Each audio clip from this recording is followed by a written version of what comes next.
1,462 days in prison and counting. Today marks the 4th year of Umar Khalid's imprisonment. Umar Khalid, a 37-year-old outspoken youth activist critical of the Hindu nationalist government and its policies, was arrested on September 13, 2020 by Delhi police under the draconian UAPA law. The Delhi police, which operates directly under the Home Minister Amit Shah, accused Khalid of inciting communal violence through his speeches in February 2020. What were those speeches?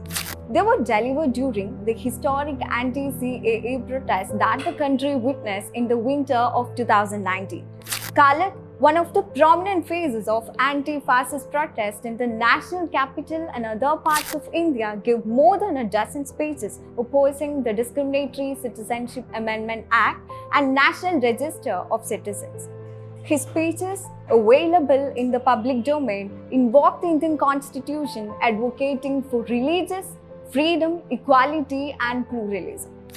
However, following the 2020 Delhi pogrom, were anti-CAA protesters in the Muslim-dominated areas of the national capital were targeted by both the Delhi police and Hindu nationalist mobs. The police registered cases against the protesters, labeling them as conspirators of the Delhi riots.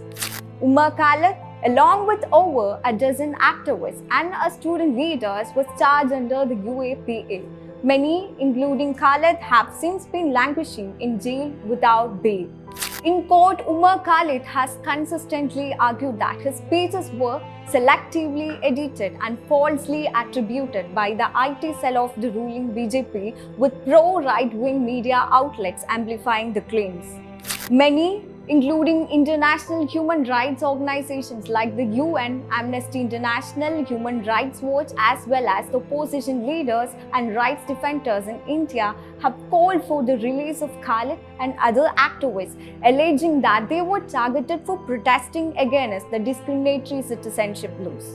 In these 4 years, Khalid has only been out of jail for 9 days. On December 12, 2022, a Delhi court granted him temporary bail from December 23 to December 30 to attend his sister's wedding. 4 years on, Umar Khalid remains in jail.